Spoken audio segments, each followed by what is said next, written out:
Hello and welcome to Dunlop Art Gallery's presentation. My name is Tomas Jonsson. I'm the curator of performance and moving image at Dunlop Art Gallery and RPL Film Theatre. I'd like to acknowledge that the Regina Public Library is located on Treaty 4 territory, the traditional territory of the Cree, Saulteaux, Lakota, Dakota, Nakota, and the homeland of the Métis. On behalf of Dunlop Art Gallery and in partnership with Neutral Ground Artist Run Center and 91.3 FM CJTR, Regina Community Radio, it's my pleasure to welcome you to this discussion between Judit Bodor, Craig Leonard, and Clive Robertson on the occasion of the birth of art. Art's birthday is observed every year on January 17th and was initially conceived by Robert Filliou. Please note we'll also have other events coming up on this evening, and I'll encourage you to visit the link that I'll share at the end of this introduction.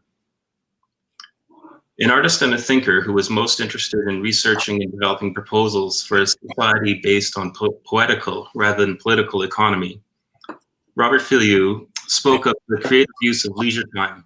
Instead of political resistance, he used humor as a tool for communication and conflict resolution.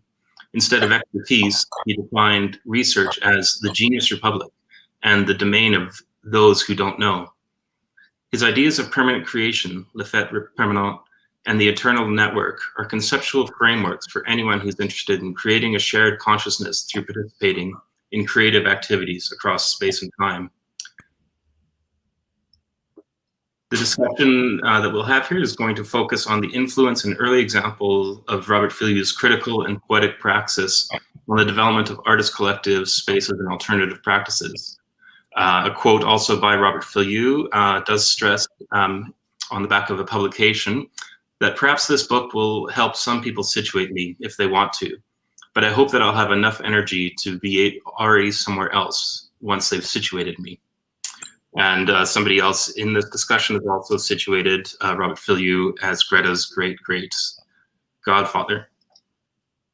So after this talk, there will be an opportunity for Q&A, so please provide your questions in the chat bar and we will respond. And now it's my pleasure to introduce our speakers.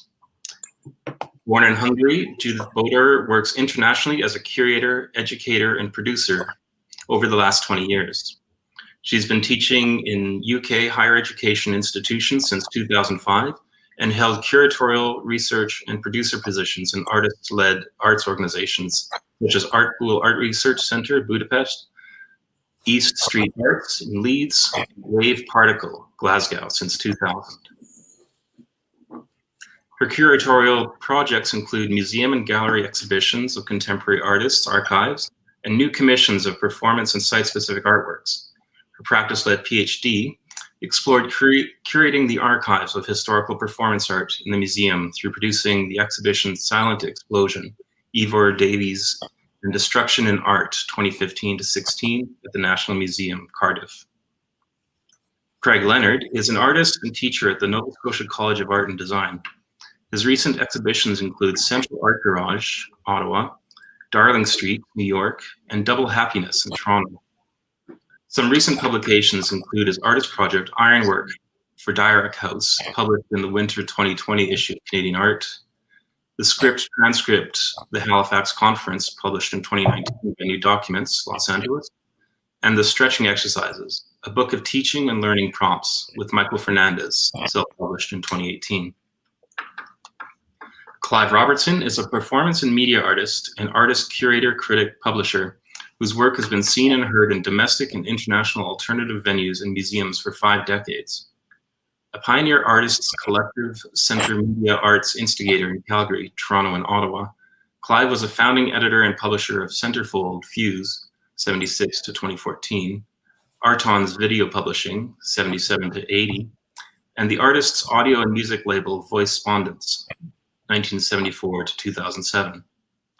His retrospective exhibition of collaborations, Then and Then Again, Practices Within Artist-Run Culture, was on tour between 2007 and 2013. Retired Associate Professor of Art History and Cultural Studies, Queen's University, Clive is currently producing text, audio, and video works for online research access. Clive co-produced Robert Filliou's videotape, Portfolio, and as part of an artist residency series he organized for Arton's Parachute Center for Cultural Affairs in Calgary. Welcome, everyone, and I look forward to this conversation. Hi, everyone. Thanks, Tom. Hi. So, Clive, why don't you get us started? Okay, so I'm going to start with an excerpt from a performance work I did in the mid-'80s called The Ganser Syndrome, which was about the precarity of artists. So this is an artist oath that some artist in Saskatchewan asked me to do for this. So this is the way I'm going to start. It's a collaborative piece. So I want you to wet your finger, put your hand in the air, and repeat after me as you solemnly swear. I will never. I will never. Never ever. Never ever. Forget that there is nothing. Forget that there is nothing. Creatively rewarding. Creatively rewarding. About not being paid. About not being paid. Thank you. So to begin, I'm going to, we each, these sections, we have 10 minutes, and I may not use this amount of time. We have images. I'm going to ask, to show you, for you to see them. You can also visit my Facebook page where I've been loading content as this panel has proceeded that includes audio and video and that you can download, and articles, not just about Filliou, but transcripts of some of his work. So to begin with, I want you to think about Greta Thunberg's climate activism documentation as seen in the recent documentary, I Am Greta, paired with Robert Filliou's project, like his proposal for Cold War peace, that countries should exchange their war memorials, or Filliou's project, La Galerie Légitime, that included a gallery in his hat of his and his friends' miniature artworks that he could show to passers-by on the streets, noting that everyone can have their own gallery. Hi, Waskana. A very long time ago, I lived in Regina, Saskatchewan, population 34, just 30 minutes away from Gerald McMaster, who lived down the road in Red Pheasant First Nation Reserve. For good luck, I am sitting in front of a Gerald McMaster exhibition poster from 1985. My task in 10 minutes is to talk about Robert Filliou's work through the making of the videotape Filliou in Calgary in 1977, and to give you a mere glimpse of a contextualization of Canadian artist exchanges with Filliou and his welcome recognitions and support of artist collectives and artist-run centers as a network in the years 1972 to 1977. Judit will refer to other artists in Quebec, Hungary, and elsewhere who authored collaborations with or about Filliou. Craig will also discuss other practices that are Filliou related subsequently. So 1973 for me is a key moment in this history. Filliou celebrates art's birthday in Aachen, Germany, with a holiday for children and workers.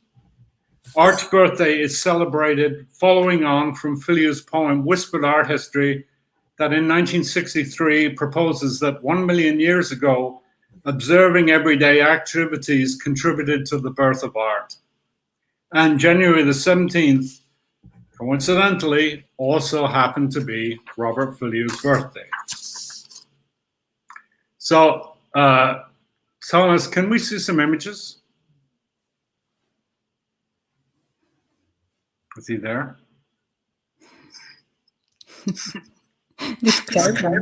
Yeah, okay. So here's a photograph of Robert Filliou in Artens in Calgary in 1977, giving one of his talks And as you can guess, in an artist residency through an artist-run space, we also worked with collaborative organizations in the city. So Robert gave lectures at the University of Calgary, where he performed something called the Gong Show, which was him telling stories that appear in Portfolio and elsewhere in print publications of his activities from 1962 to 1977, 15 years, approximately 15 years. But in that, unlike us, Robert only gives himself 30 seconds to talk about any of the stories. So after 30 seconds, there is a person, Brian Dyson, who hits a gong with a beater stick, and Robert has to stop and move on to another story. The Gong Show, for those pop fans who don't know, was a popular television show in the 1970s. So can we look at the next one? So this is a postcard that was produced after the publication, after the videotape portfolio. The videotape portfolio was 43 minutes long, 45 minutes long, it says here. It's in black and white. And Filliou's discussion of his projects and his thinking is alphabetized here in the tape from A to Z, and you can just about see the titles there. It's, again, this stuff is on my Facebook page, so you can see it better. And it's subsequent to this that I found out, or I've seen other Filliou publications that are organized. What I didn't know at the time was that he started this in 1963 with Petit Robert, which of course is a famous French dictionary, and that's how he first started organizing his projects alphabetically. So could we look at the next slide? These are some of the publications I was looking at, reading back through in preparation for today. And they are in this. I can't point to it. I can point to it on my own screen. So from the top, it's Hannah Higgins's book on Fluxus that talks about Filliou. Hank Bull in Vancouver at the from the Western Front, who was one of Filliou's closest friends and collaborators from the 70s until Robert dies in 1987. It is Hank Bull, I think, I could be corrected, who wrote the wiki page for Robert. Next to that is a book of Dick Higgins's writings. Dick Higgins was the person who reinvented the term intermedia. He was an artist, a Fluxus artist, and a publisher. And he also was a sponsor of Robert's work, including his residency in Vermont in 1973. The next book, Image Bank, is what it says it is. Image Bank, like General Idea and Works, also did collaborations with Robert and his work in the early part of the 1970s, including the Decadence in 1974, which was an early Canada-US exchange that featured Robert Filliou's Art's Birthday. Below that is the Centerfold, 2 copies of Centerfold, in which I published transcripts of Robert's residency. Next to that, in a book you can barely see, is the Games of the Sedilia Takes Off with George Brecht. Sorry for the pronunciation. That's a Something Else Press book. Next to that is a book that, for those of us in the 70s, was like a key book for beginning to not even understand, but to give recognition to something called Happenings in Fluxus. Underneath that, the Red Book is a book that all three of us have and we've read, which is an interesting transcript of a 7-cassette interview with Robert with the Belgian critic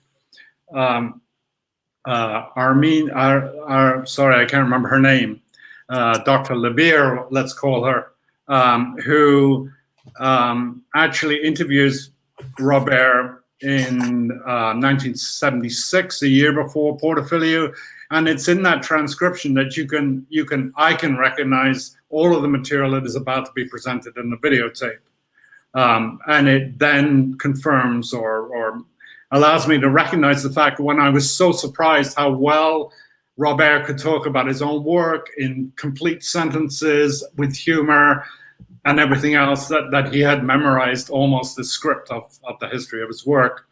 The next book is in the black and white book is from the Balkan Art Gallery, edited by Charlotte Saber, Scott Watson, and Hank Bull, and it is a very good Canadian, early Canadian history of interactions with Filliou. The next book, the next catalog is the actual Art's Birthday catalog in Aachen, Germany. The one underneath, Robert Filliou, is a more recent catalog, again alphabetized A to Z of Filliou's work, that utilizes transcripts that I had produced in the mid-70s. The little CD there is a CD re-edition of a cassette called The Gong Show, which is an audio recording that is available of Filliou's work. The book that's on its side, the orange-colored book, is the famous book Teaching and Learning and Performing Arts, which is where many of us first read about Robert Filliou in the 1970s. And the last is something else, Great Bear pamphlet, in which Robert has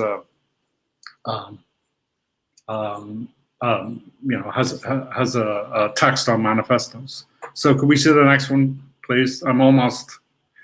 So this is an example that counters our knowledge of what the early networks were, artist networks that include, and that importantly include, the mail art networks that existed, that were also used by File Magazine, General Ideas File Magazine, and the Image Bank request lists that were authored by Image Bank in Vancouver. There are other prototypes to this. This is another one. This is called the International Artists Cooperation, which was run out of Oldenburg in Germany. And the author, Klaus Groh, nominated foreign contact centers, international foreign contact centers in many different countries that you actually can't probably read there, but it points to an internationalism that isn't completely recognized, even though these are sort of nominal international contacts. So Works, the group I co-founded with Paul Woodrow, is actually one of those foreign contact centers in Canada. So the next, can we look at the next one? This is a text of Telepathic Music 2, which is Robert was doing research on the Eternal Network and telepathic music, and you can read the text. It's dedicated, but not limited, to these Canadian members of the Eternal Network. Vehicle in Montreal, General Idea in Toronto, Works in Calgary, Image Bank in Vancouver, concentrating silently, sending waves of greetings, weather luck, man luck, woman luck, to any or all of the members of the Eternal Network the world around. Duration, a split second to all day or all night, or all day and night, all days and nights. Performance note, no proof of reaching or benefiting is necessary. Knowing yourself, suspecting others to be performers of telepathic music is sufficient. Suggested by Robert Filliou at the ADA Action de Avant-Garde in Berlin in 1973 as part of the research on the Eternal Network. And the last image is, can we see that one, Thomas? It's not there. Okay, so the last image is of Centerfold magazine in 1988. And I had the honor and pleasure of writing a memoriam text for Filliou when he died. And that text, or a version of that text, was also published in the Balkan catalogue. And I had some intentions of reading from that text, but I think I'm good. I don't know how much time there is left in the 10 minutes. Anybody? Your 10 minutes. Timekeeping? It's 10 minutes? Yes? Yes, hi. Exactly, Is it 10 minutes? exactly 10 minutes. Can you just put the last image up? I apologize, Clive, it's not come through. Okay. Yeah. It's an image of two women kissing on the front of Fuse magazine in 1988. Can I ask if it gets through that we show it later? Because Yes. I want to see it. Okay. So thank you. That's it.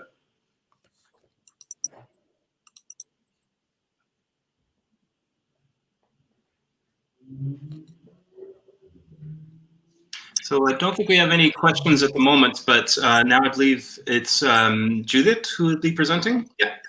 Okay. I'll just pull up her- So happy Art's birthday, everybody. I'm in my Art's birthday t-shirt that we've made a couple of years ago, and I am in front of an artist's work called István Kántor, Monty Kantin, a man who will be mentioned in this. But also I think it quite nicely follows some of the things that you were talking today, Clive. So we'll see how the dots connect. So hi, I am Judit, and I'm a curator, as we said, and my interest in Filliou and in his ideas is really from a historic distance, and we could say twice removed, having never met Filliou in person like Clive did. It is actually based on my research as part of artists' networks since 1999, the time when I started to work with Artpool Art Research Center in Budapest, Hungary, which is an artist-run archive and also the network artwork of Hungarian artist György Galantai. Do we have the images? Yes, they're coming. A moment. Thank you. So this 10 minutes will be a very brief history, just as Clive was. There's very, very few things you can say in 10 minutes, but a very brief history of Filliou's connections with some Hungarian artists in the 1970s to give a wider picture of Filliou's network around the time when he also made portfolio and also had connections in Europe and in Canada. And so if we can see the images, I would start with the timeline very quickly. If you can go to the first image, Thomas. Yeah, one moment.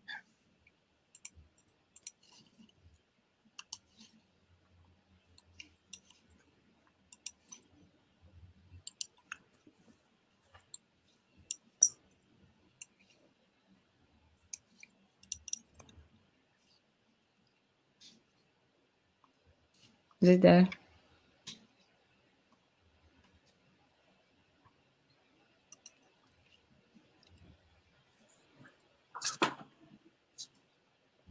Apologies, I just lost the link here.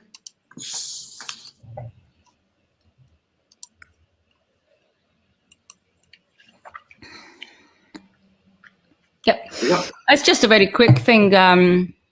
While I was trying to put together these connections, I made a timeline between 76 and actually 98, and it's all linked somehow to Artpool, but also maybe other artists.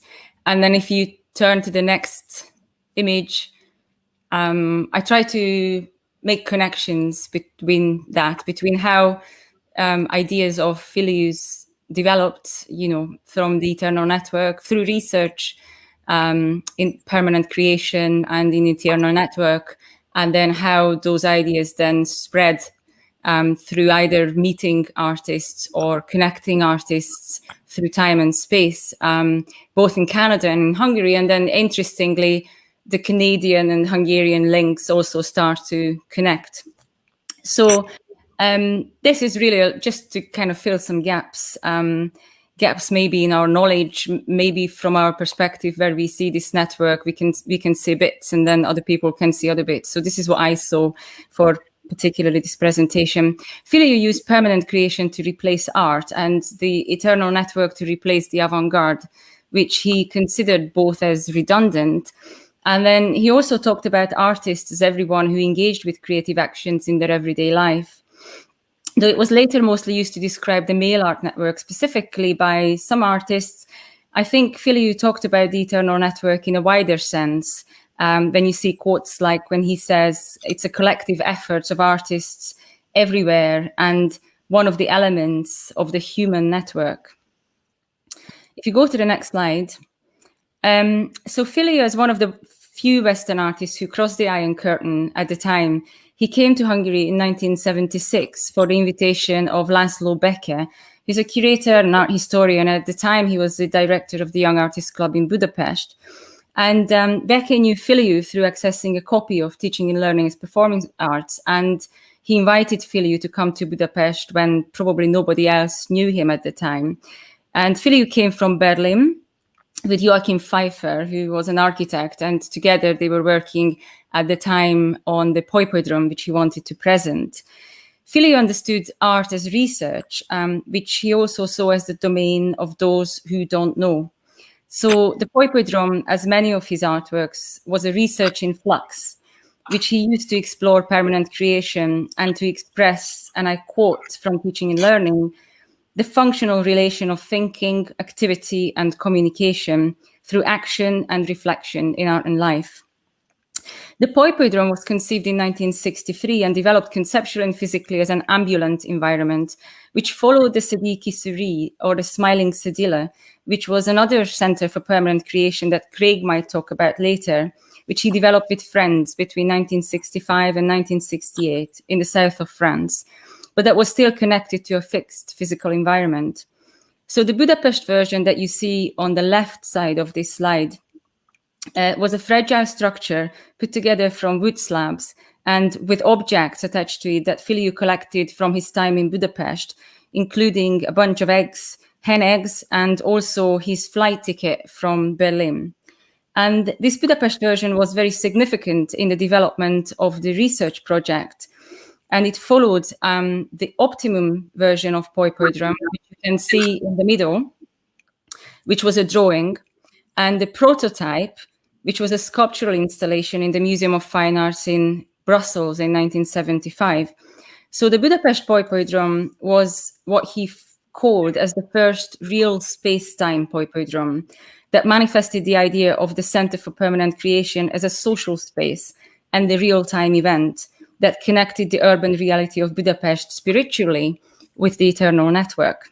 If we get to the next slide, Tomas.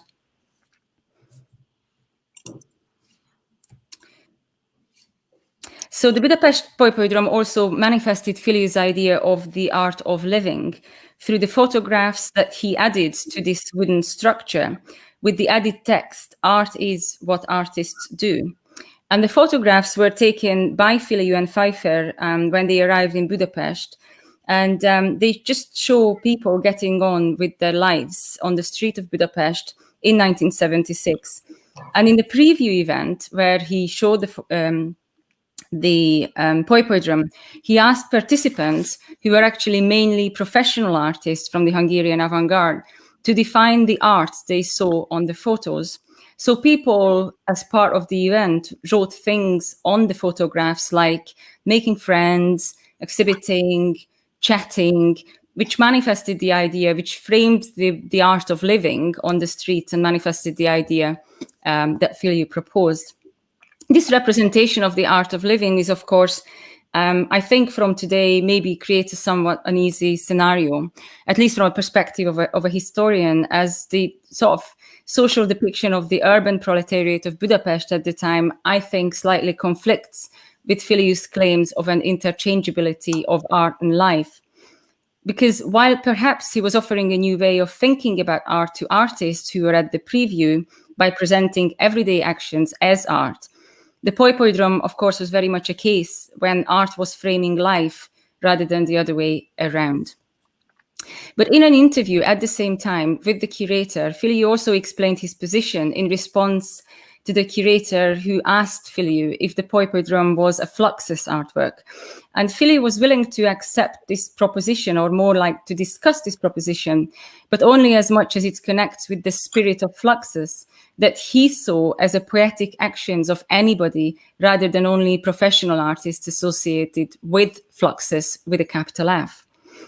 And Filliou also described in this particular interview the Poipodrome as a space for permanent freedom, which I think very much resonated with Hungarian artists at the time who lived under a regime that restricted both their creativity and their freedom to travel. Next slide, please. So György Galantai, who I'm talking about in relation to Artpool and who set up Artpool, was in the audience in 1976 in the preview of Poipodrome, but only developed a network connection with Filliou 3 years later through telepathic music. And here's a link to telepathic music and the Canadian network, of course. So telepathic music, as Clive already mentioned, was a manifestation of Filliou's research into the eternal network and perhaps a communication across time and space. Galantai used probably a kind of mailing list that Clive showed from Clive's Grow that he got hold of to circulate a poster of one of his exhibition. And he asked everybody who he sent this poster to send him information about their activities in return. And what happened is Filliou sent a postcard in return, which on the left you can see showing him on one side. And then on the other side of the postcard, you can see Robert Filliou, the father of Eternal Network. And under that, you can see a text under the title Telepathic Music, asking Galantai to print out the text as a poster and hang it at the entrance of the Young Artists Club. And the text, if you can read, just says, Telepathic Music at Young Artists Club, fond remembrance, warm wishes, handshakes, Robert Filliou, September 1979. And then, of course, this postcard was an attempt of Filliou to communicate telepathically with the artist who he met in 1976 in Budapest. But at the same time, it was also a performative object that prompted and called for an action by Galantai, who then, responding to that, made the poster and hung it on the wall of the Young Artists Club, which you can see on a grainy image on the right of this slide. And that action gave Galantai an idea to start Artpool Periodical Space, which was a curatorial framework that after that, until 1999, Galantai and Artpool used for their own temporary networked events, exhibitions, and publications. So we could say that APS, Artpool Periodical Space, was Galantai's own version to create a center for permanent creation based on the knowledge of Poipodrome and telepathic music and the understanding of the eternal network. And that actually carried on much later, after 1991, in his idea of setting up Artpool as an active archive, which is going on until today. The next slide, please. So Filliou, of course, also met another Hungarian-Canadian artist, or connections with Hungarian Canada, István Kántor, who many of you will know, he might be even here, also known as Monte Kansin, Amen, in 1979. So just at the same time when Artpool had a connection. So Monte Kansin, István Kántor, now lives in Toronto, and he left Hungary in 1976, just at the year in Poipodrome, and lived in Montreal in 1979. And as he's explained recently in a series of Facebook posts, he introduced himself to Filliou after the lecture that Filliou gave at University of Quebec and made some video together. And I really encourage you to read István's memories of this meeting on his Facebook that you can see on the top of the slide, because he brilliantly describes his experience, but also maybe perhaps Filliou's amateur approach to video, which might be an interesting question in terms of Clive's experience of making videos with him. So what I wanted to finish with really is the last slide, which is an image that shows how sometimes the nodes in the eternal network collide. and also to show an example for how Filliou's ideas live on, maybe in both Artpool's activities and István Kántor's newest works. To mark the opening of P60 as Artpool's new exhibition space and as another node of the Eternal Network, in 1998, Artpool reconstructed the 1976 Budapest Polypodrome as part of a year-long research into what is an installation, and presented it as part of a much larger exhibition, which was basically made through a networked project with a call-out sent to mail art networks. And basically, the exhibition just included everything that they received in response for their open call on what is installation. But Galantai designed the whole exhibition around the Polypodrome, the reconstructed Polypodrome, extending its grid-like wooden structure with a wire grid across the whole exhibition space, and that he used to present all the other works. So if you see the middle image, you can see with the red circle, that was the place of Polypodrome, but the wire grid goes through the exhibition space, and that conceptually brings together all of the artworks that he presented within that exhibition space. So the exhibition space became an expanded Polypodrome conceptually, where the artistic products coming from different countries were linked to each other according to their content and erasing the borders between their countries.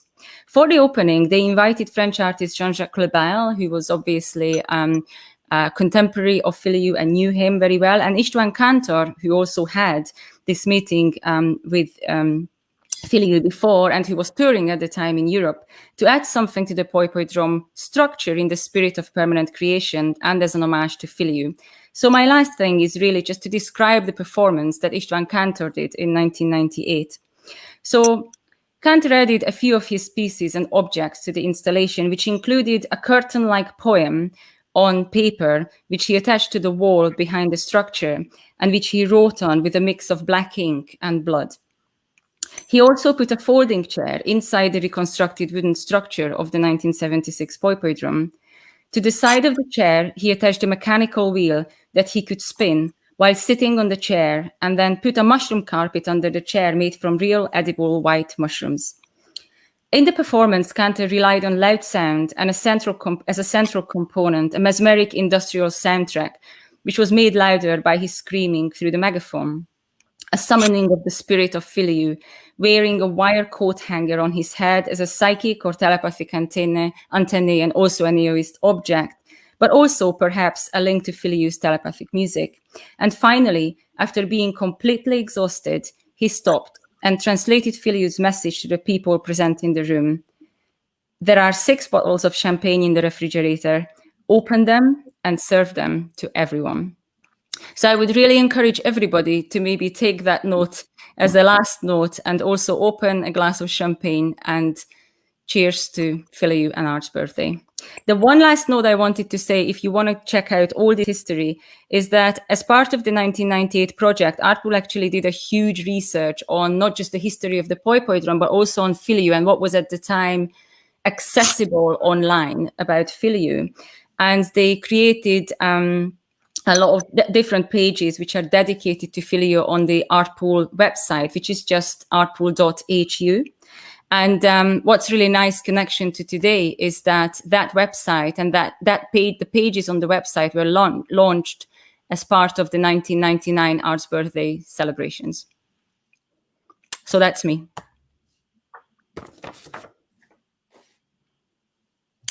Thanks very much, Judith. And Craig, if you'd like to share your presentation. Sure. No questions for Judith? Not at the moment. But yeah, I do encourage anyone who has questions to please share them in the chat, and we'll pose those. We're getting a lot of cheers and celebratory messages here. Yes. So I'll share my screen.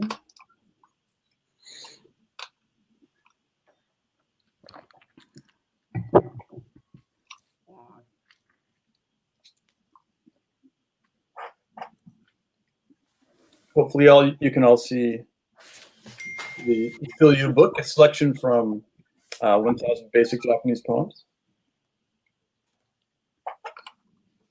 Is that correct? Yes. Okay.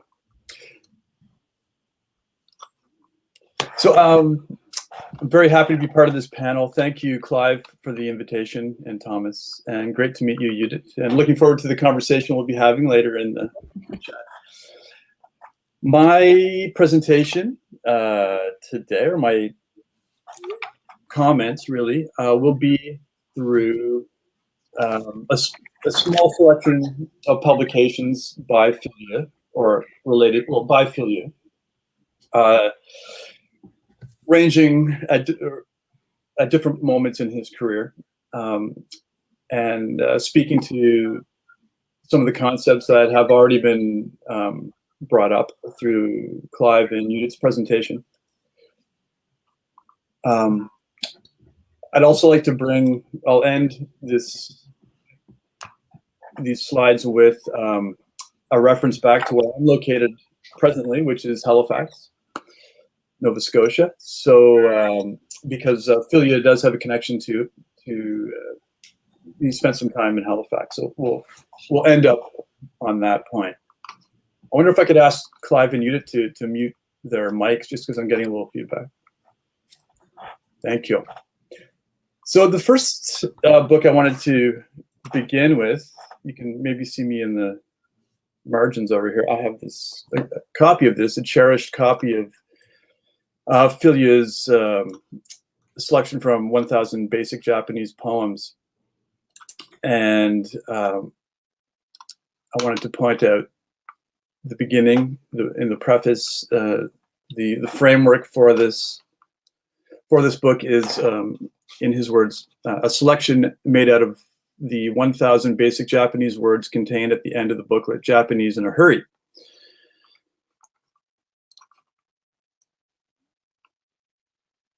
I wanted to show some examples. The first being this, using the word atsumaru, to gather, collect, crowd, swarm, get together, to meet, assemble, to draw, to be collected. I thought this was appropriate for our celebration of Art's birthday. The poem being in English, there's a time to gather, a time to collect, a time to crowd, a time to swarm, a time to get together, a time to meet, a time to assemble, a time to draw, a time to be collected.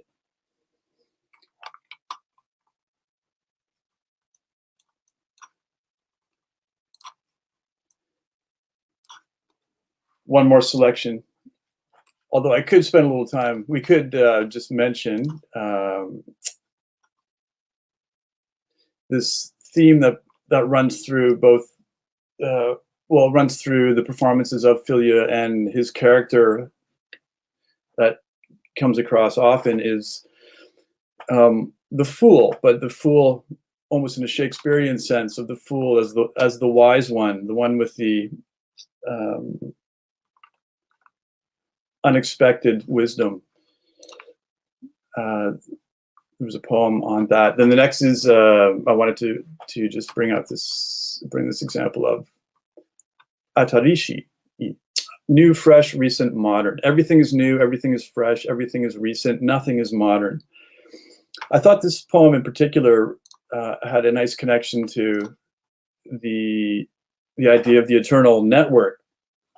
And I wanted to read from the Eternal Network, the manifesto, so to speak, or I don't think Filliou would use manifesto, at least let's call it the score from the Eternal Network. And that is, there's always someone asleep and someone awake, someone dreaming asleep, someone dreaming awake, someone eating, someone hungry, someone fighting, someone loving, someone making money, someone broke, someone traveling, someone staying put, someone helping, someone hindering, someone enjoying, someone suffering, someone indifferent, someone starting, someone stopping. The network is everlasting. That is from this book that both Clive and Judith have already referenced. This poster that we're looking at is connected to, or is a promotional poster from La Cédille qui Sourit, which was located in Villefranche-sur-Mer in France, and this was both. It was a studio. It was a flux shop. It was a meeting place. it was also visited very rarely, and it was possibly a prank. There are a lot of stories around this, and some of the most entertaining ones are the ones where Filliou and George Brecht, who was his partner in this endeavor, would be down the street having coffee or pastis or something at the local cafe while the Sadi Kisari was closed and maybe people were trying to get in.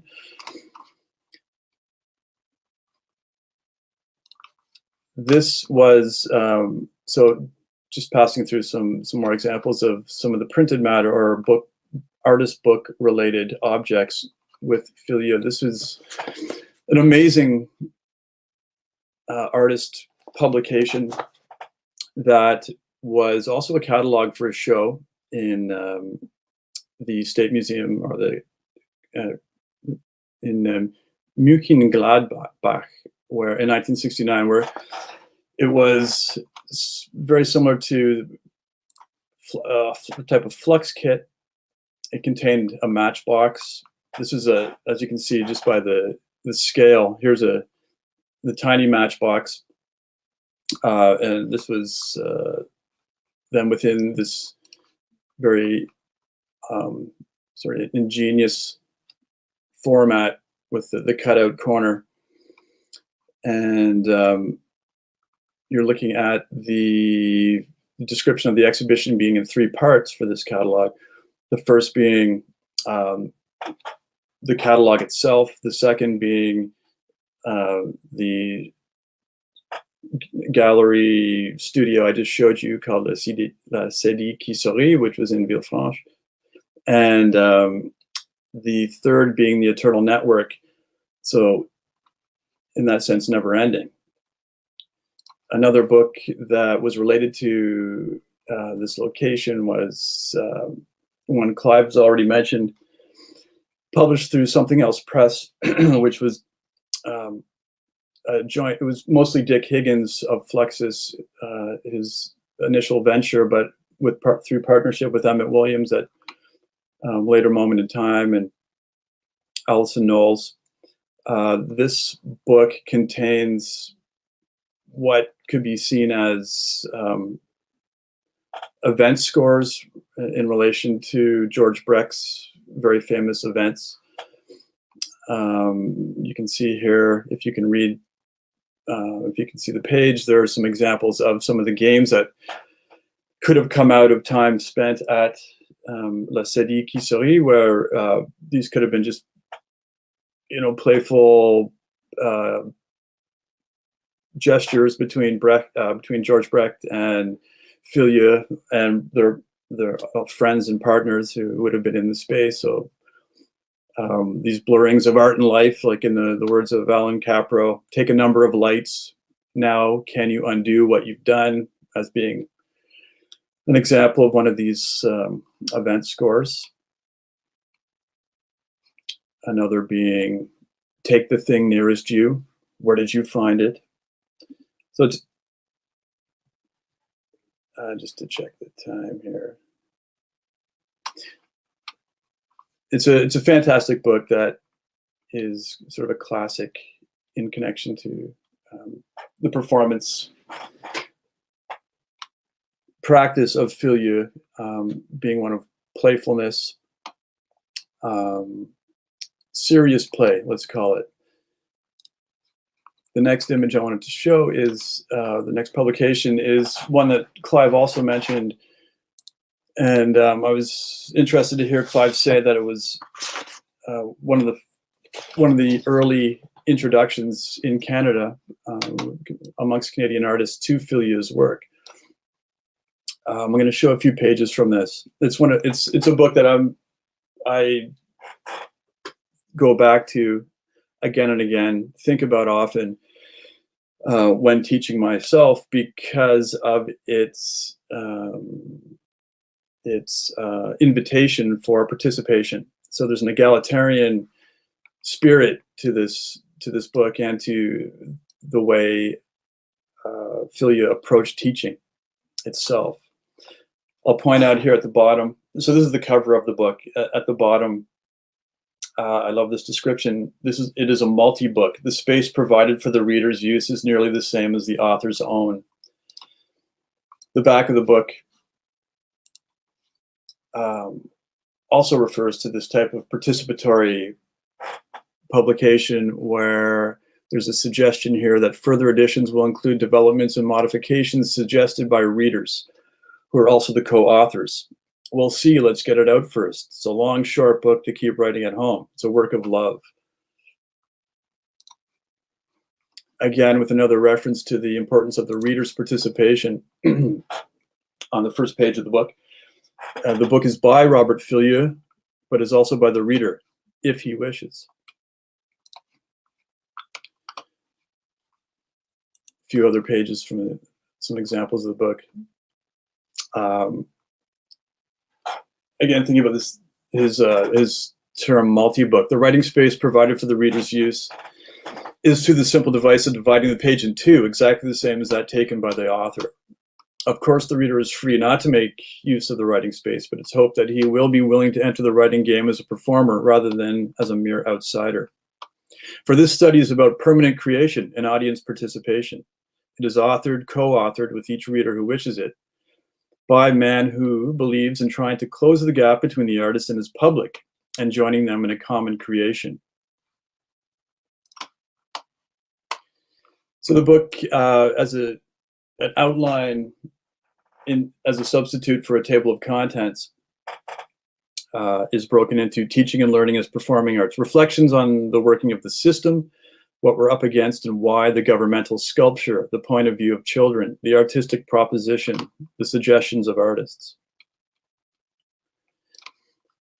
I find this interesting when looking into Filliou's work and his discussions of politics, which are more indirect than direct.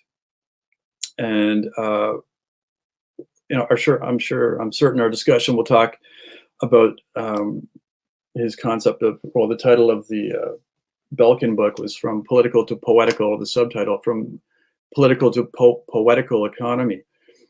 And if I could just read a little bit of this, the reflections on the working of the system, November 1968.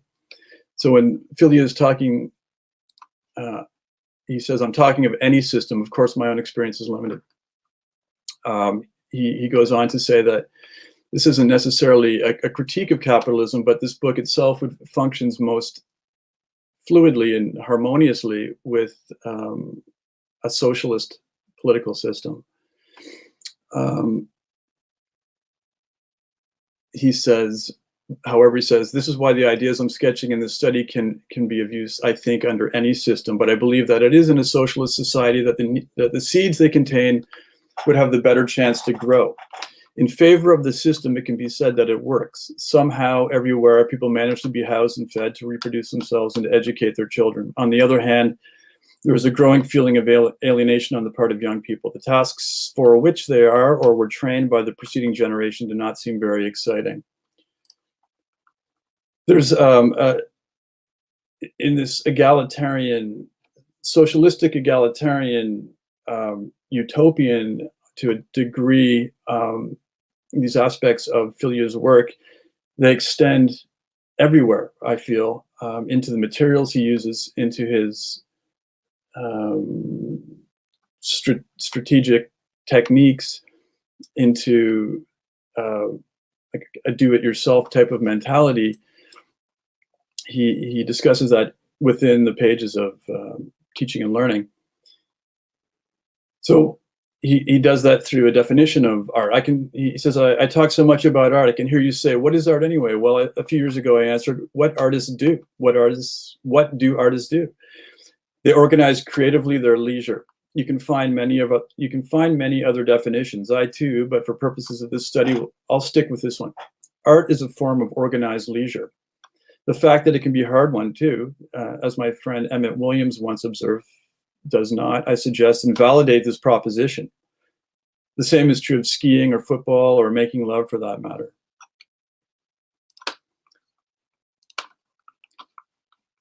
Here's a great page that just reinforces this idea of participating as a reader in the co-creation of, if not this book, a future book. Getting to the end of my presentation on my interest in Robert Filliou, starting with poetry, wrapping up with poetry. In this book, in Teaching and Learning, there's what he calls a collective poem that is described in this way. To mark the closing of an exhibition, L'Aujourd'hui de Demain in Museum of Arras, Emmett Williams, artist and poet who also has a strong connection to Halifax, a friend of Filliou's, they gave a joint performance of his ultimate poem and his collective one. Cards were distributed by Emmett to the audience. Everyone was invited to write down the name of something or somebody they would gladly get rid of. In regard of what they submitted to Emmett, and which I proceeded to read, you may want to perform the poem with your family and your friends by adding your own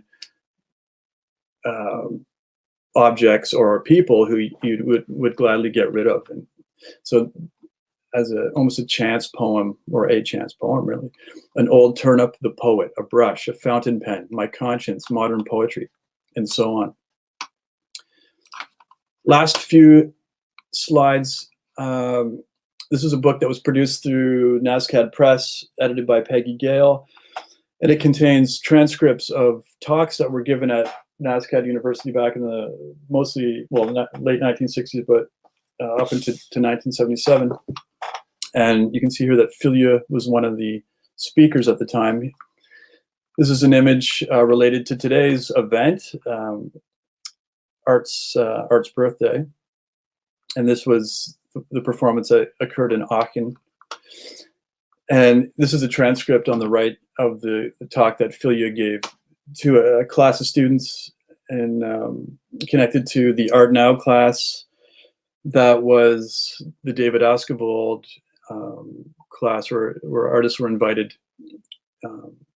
and sometimes actually taught the course for a semester or for a month within a semester.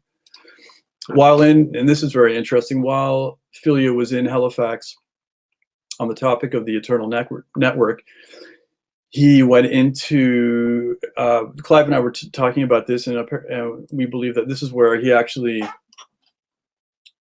conceived of these elements of the Eternal Network, which, as Judit pointed out, was a substitute term for the avant-garde in the sense that it was an elimination of any idea of an avant-garde.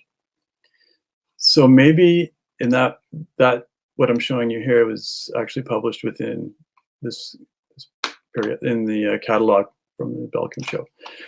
So maybe I'll end there, and I can pull that slide back up again later if we want to look at the details of it.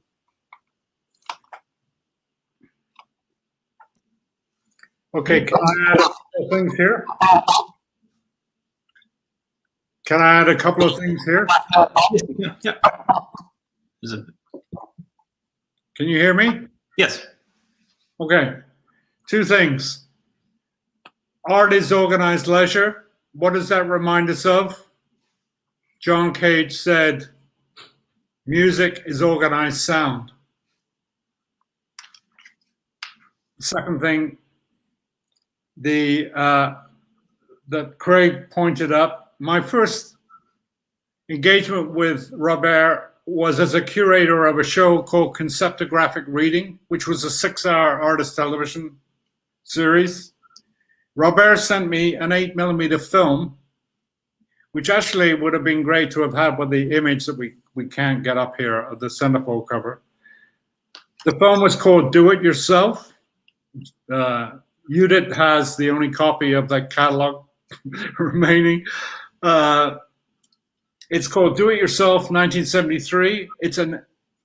This is Robert's description. It is an 8mm erotic film that contains the title and Robert reading verbal instructions for men and for women. So those are the two things I wanted to sort of add directly to what Craig was talking about in terms of, we haven't really talked about, the only other thing I wanted to suggest was, we've mentioned this idea of research is the domain of those who don't know twice. The actual and very poetic quote, as I have said, I think it relates to the current focus and fascination on research creation in art scholarship. And so that the full thing that he said was, research is not the domain of those who know. On the contrary, it is the domain of those who don't know. Every time we turn our attention to something we don't know, we are doing research. And the interesting thing here is that we are claiming that we have knowledge of something, Filliou, and therefore the question is, what don't we know about Filliou? And it's a rhetorical question, but what don't we know about Robert Filliou and his work and the time in which he lived? And there's a lot. So you suggest, Clive, we're doing research right now about Filliou, or perhaps we could in this conversation. we are. And we're also proclaiming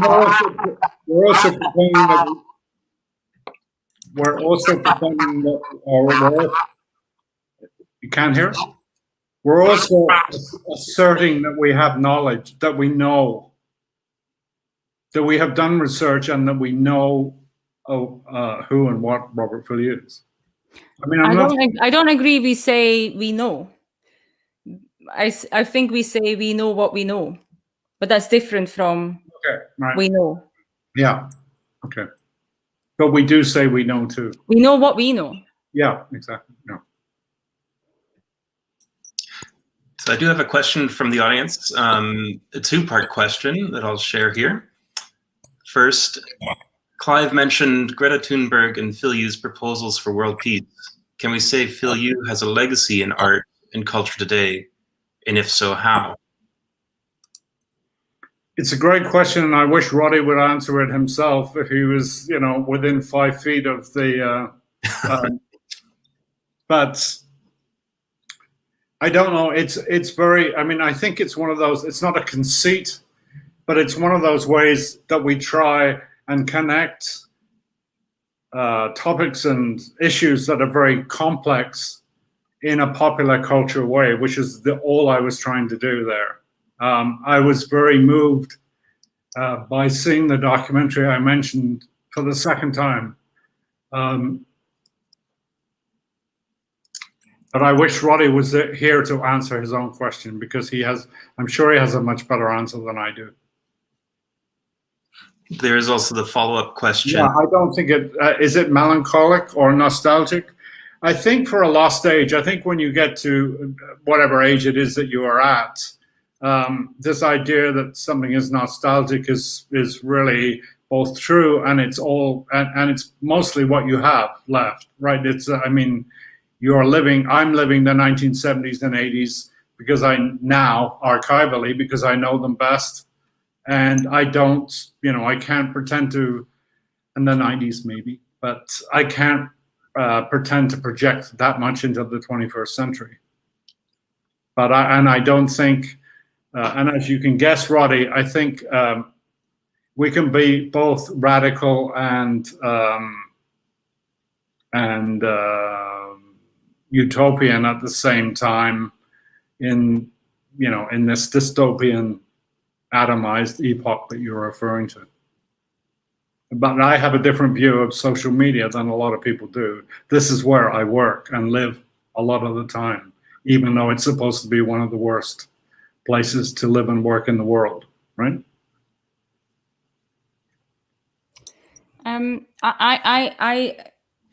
I think we have a crisis in well-being, and a crisis in being able to connect, So there's a lot of things, I think, when people start looking for alternatives, I think there's a lot of people are looking for alternatives at the moment. And I think when I think about Filliou's ideas, which were basically a lot of proposals, and a lot of them, not for there to answer, but to be a mind opener. I like he used that word often, that the mind opener. And I think those are something that you can just hold on to think about. What does it mean to connect, to be interconnected? What does it mean to share consciousness?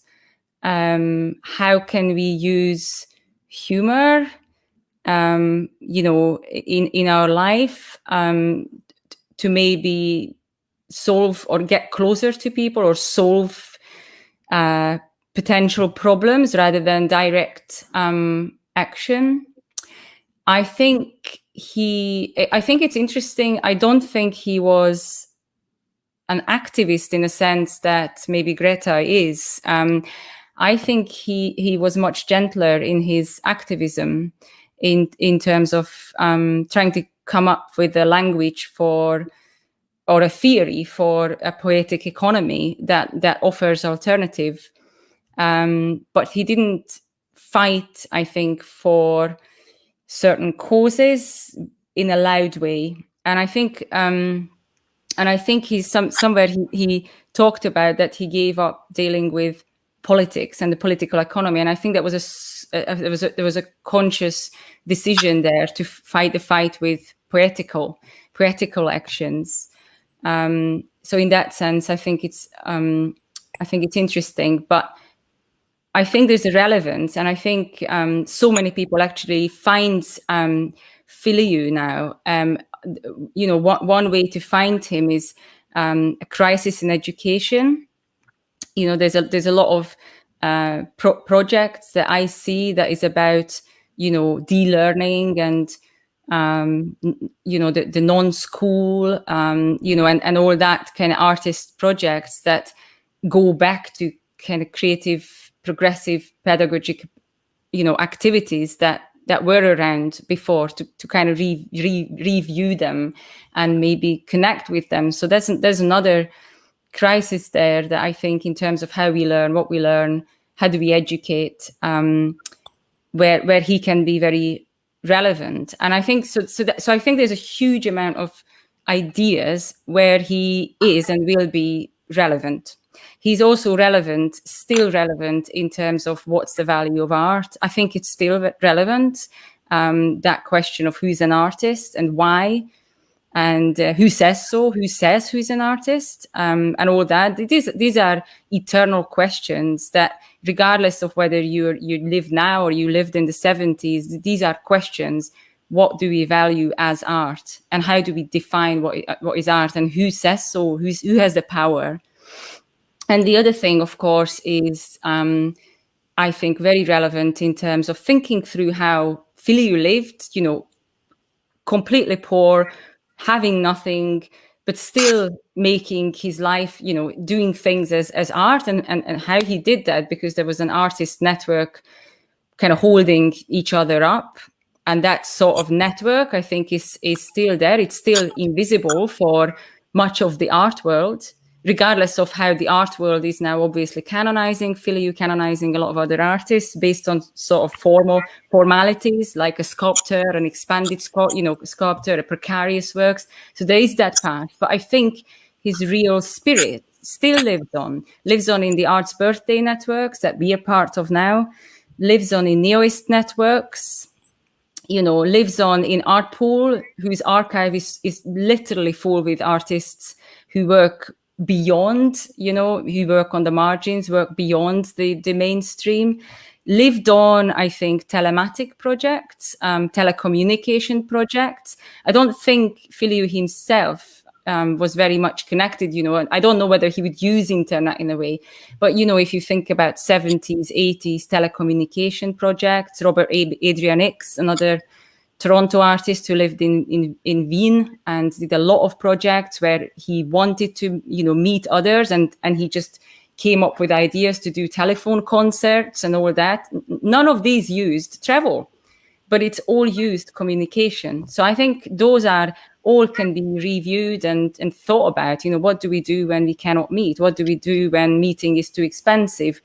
There can be art. These are all alternatives, and I think he's very, very relevant. Or think about, we didn't mention, but we should mention Richard Martel and Nathalie Perrault and the Nomad Territories project, which is fantastic and connected East and West, and and when, again, going back to the connection between space and time. So I think, there's so many artists who can connect with it, and he's so relevant. He's so relevant, regardless of where you lived or who you are now, how old you are. Sorry, I went on a bit too long. Did anyone else want to respond to this? Otherwise, I do have another question, but Craig? I'll pass on that, because I think just with the remaining time, that question that's come up, I think Clive would have quite a bit to say on that because of the research that he's done and the history he has with artist run centers. So I think that I think just one small thing. I agree with what Judith said. Except as long as when I met him, one of the things, he was not the only artist who had a very interesting life aside from being an artist before he actually engages as an artist in the late 50s, early 60s. And we know that he was an economist. We know that he worked in whatever role with a part of the UN for the economic redevelopment of Korea, which is something else, and that he was also a member of the French Resistance. So anybody who has that stretch of life, and he, as it's been described by his friends, he drops out of normal regular work in the 1950s, right, deliberately. So his and his peers' rejection of a certain politics is to be understood. In all, I don't want to say in all hemispheres, but in the Western Hemisphere for sure. It doesn't mean that people are not politically active. I still think that Robert, in a contemporary sense, was a cultural activist, very much so. Was he a public intellectual? I'm not so sure. I'm not so sure that we can say that. But yeah. So here we have a question from Ali. At the beginning of the conversation, Clive recited the article. So I'm thinking about the beginning of artist activism in Canada in the late 60s with regard to remuneration and recognition, CARFAC, and the development of artists as administrators. Administrators of the Emerging Artist Center Network. Was Filliou involved in this at all, or interested in these developments? I don't think Filliou was interested. I don't think Filliou was interested in the type of organizational aspects that occurred even at the beginning of the Emerging Art Network. I don't think that was his. I think the network that Filliou came from, if I can describe it very briefly, is the type of network where artists who were doing ephemeral work or media work or whatever, they had their own network before the Eternal Network that existed, where those people who had jobs in universities, they would invite and circulate artists like Robert Filliou. And although we're not in a section and we don't about critiquing Robert, in Robert's time and in my time, not really my time, but my time as a student, at least up until the mid-70s, it was a boys' club, I mean, it's a network that is a boys' club as a parenthesis to that description, including the Eternal Network itself. right? It's still the Eternal Network as named in 68, 72, is still a boys' club. And I think it's, so I think in terms of the Artist Run Center network and the development of artists as administrators, I think that the Sadi Kisari can be referred to as a prototype of a certain type of Artist Run Center, not being a gallery, but as a place for research and documentation and production wherever those means were possible. And so in that sense, I think it's very different than, say, Something Else Press, where Filliou, where some of Filliou's works were produced.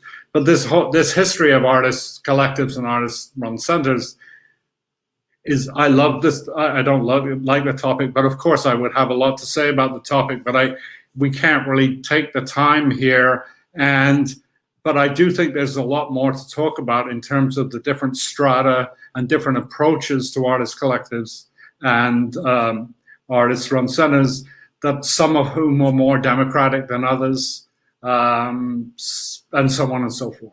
And the split that Filliou makes, he does make this division between the good and the bad in the art world. He refers to museums and larger institutions as bad, and he refers to smaller organizations, including small dealers and public galleries, as good. He says specifically in Teaching and Learning. But that's very interesting, because he actually took part in quite a lot of museum exhibitions, even in his life. Right. So, he was not out of, he was very much connected with the artist-run scene. But to say that he was not connected to museums would be a lie. He was very much connected to museums and things like Documentum, Clive, can I ask you, when Filliou, when he visited in the 70s, when he came to Western Front, when he visited you in Calgary, do you think that, I'm curious if he contributed to the vocabulary and to the conceptualizing of the artist-run network across Canada, or at least in the West, if he contributed to that conversation, or if he was drawn there through an affinity? I think I don't know if it happens simultaneously, but with a bit of distance, and I don't mean a lot of distance, but with a bit of distance, you can see the affinity with movements, right? With social movements. Filliou makes reference to, even if he doesn't, as Judith has said, he makes reference to the women's movement. He makes reference to him being a former phallocrat manabla, and he, as his colleague Joseph Boyce, is involved in the Green Party, not as a party, as he told me when I interviewed him, but as a movement. The recognition of the women's movement, the recognition of gay liberation, the recognition of the civil rights movement. Filliou is very aware of these things, and whether or not it's a stretch. One can definitely see by the 1980s that the Artist Run Center movement is a parallel to social movements that are existing at the time, and the membership between those social movements and artist collectives and artist run centers is fluid, right? So I think that's about all. I mean, it's not all I can say, but it's, Yeah, I mentioned that because it was picking up on Ali's question, but I've often come across references to the Eternal Network as being literally applied by some to the Artist Run Network. And I don't think it's that simple. We know it's not that simple. I also think that might be something that is very strong maybe in the Canadian network. I think obviously you're discussing that before privately, but obviously, you know, in Canada, he was really involved with, I think, because you had a really strong artist-run network, an artist-run organization network. I think maybe elsewhere he was maybe more connected with certain individuals. And then the individuals were artists, but as well, you know, in terms of the Fluxus network, he was very, very connected with, you know, like Brecht and Higgins, and, you know, he took part in, he was invited in Festival of Misfits and, you know, all that. So he had that connections. And then he had a huge connection in Germany, but, you know, where he lived. And then he had another connection with Belgium, you know, and also the Netherlands, Amsterdam. But I think those were more with individuals. And then in Canada there were many more artist organizations. So maybe it's a different question also in terms of where you stayed or who he worked with, or you know, where he went to present works. I mean, in Europe he often presents works in, you know, kind of gallery scenes and museums. But in Canada he goes to universities, you know, to give lectures, and then he goes to artist-run centers, because that's his network. So it's an interesting question, I think, to look at both, like how he may be connected or what he was interested in. But I do agree, I don't think he was interested in the administration of it or how to run an art center or anything like that. I don't think he was the type. He would have been quite chaotic. I think the other thing I wanted to interject here is because it was my belief at the time and remains my belief that that what I value most I see in artist organizations. I mean, whether it's here, whether it's internationally, and as Judith said, you know, the definition of who is an artist and what is important about art and whatever else. I don't think artists are in any way perfect. And that's saying something, but I do recognize their initiatives. I like artist initiatives more than I like artists who then become curators initiatives. I mean, I like artist initiatives. And one example in 1972-73 that I was part of, and that my partner Paul Woodrow was part of, was Fluxu in England. And Fluxu was not organized by Fluxus. It was a new temporary project of two people who brought together an intergenerational meeting of people who were Fluxus and people who were interested in and beginning to do work that was different than Fluxus. And they were invited, and it was a tour. You know, there were these phenomena in the late 1960s, early 70s of artists getting together on trains or touring together as if they were a band, or at least, you know, they were poets, you know. So I think those that are not artist-run centers or spaces necessarily. So I agree with you, Judith, and I think that I think there's a limitation of how much you can invoke artist-run centers in Canada and other networks where artists work together and yeah. Well, it's interesting in Teaching and Learning, where he defines a system and then refers to his own political leanings towards an anarchistic, socialistic version of kind of community. Can I just say something as well? Is that what's interesting is that he constantly thought about spaces. So he didn't think about, I think, artist-run spaces as such. But if you think about the Sedil, you know, the non-shop, if you think about Poi Poi Drom, which was really seriously, you know, working with an architect on, you know, how to kind of spatialize something. So I think he was as much interested, concepts as well as he was interested in space. or spatial, but it was maybe less to do with something that we would say as a kind of standard artist-run center. But I think the spatialization of network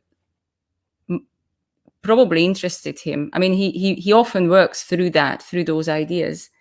And, the center for permanent creation, the center. So I don't think he only was, so that's sort of anarchistic and chaotic, that system. And of course, the last time, the genial republic, when he retired and, lived with Marianne, I think also that's a space, it's like, how do you live together, or how do you live, that kind of living space, not necessarily an art space, but how do you create a space around you as a living space that is an art space, that is, maybe that's kind of interesting, but I don't think he ever thought about arts. I think one thing I'd like to add here that we haven't mentioned is this idea that Robert has about the death of the avant-garde, and he attempts to prove it by talking about mathematics and who knows everything about math, right? This Poincaré. But he's also saying that about the network and about the changes that we can describe, that in fact becomes official policy in France and to a certain extent in Canada, of decentralization and democratization. Democratization is a can of worms, right? But decentralization, what Filliou meant was that you didn't have to live in a metropolis. You didn't have to live in Regina. You could live somewhere no centers anymore. He said where you are, and he was addressing artists. Where you are is what is happening, and occasionally, when we can afford to, we will get together. But that's also to do, I think, with Zen. I think there's a lot from Zen in that, where you are, where you breathe is where you are. It also is official French cultural policy by 1975, right? And it becomes Canadian cultural policy by 1978. So the idea of democratization and decentralization, it's whether that's a governmental proposal that isn't enacted. Whether that's a governmental proposal that isn't enacted, I don't know. And we could argue about it elsewhere. But I think we have to keep Filliou's utopian ideas and actually what is happening at a community, even at a governmental level, even at a state level, sometimes in parallel with each other, because they're not as distant as we would like to believe in a utopian sense, right? I think Judit makes an excellent point there and brings in a very important aspect of many of the Fluxus artists that we know, and Filliou in particular around Zen, and adding that one other, so there should be at least one other strain of the individual. And so the societal, the political, and then the individual, where presence is such an important concept within Zen practice. Wherever you're located. And that's actually where Filliou would end this discussion. That's where Filliou would end this discussion right there, at Z and Zen. That's perfect. Thanks so much, Clive, and thanks, Craig and Judit. And this discussion can, and I think will, go on, and encourage you to find the places that this will take place. Clive's Facebook page is, of course, a great place to do it, as is Dunlop Art Gallery's Facebook and YouTube post, where this video will be archived. And yeah, there are many other comments on here, which I welcome you to visit. And as part of Art's Birthday, which we're celebrating today, do encourage you to visit Neutral Ground's website, also for further events through the evening. Thanks again, Clive, Judah, and Craig, and everyone who was able to attend.